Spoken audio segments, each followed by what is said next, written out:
Micromax q392 battery connector jumper कैसा करेगा वही आपको दिखाऊंगा।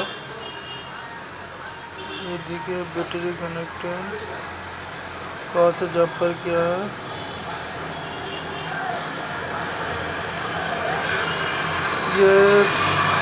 ये प्लस है, ये माइनस,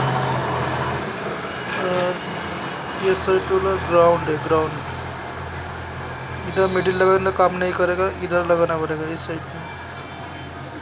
ये माइनस, ये प्लस है और ये ग्राउंड है।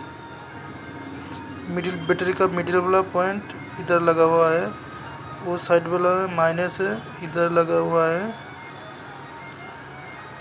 और प्लस वाला इधर है।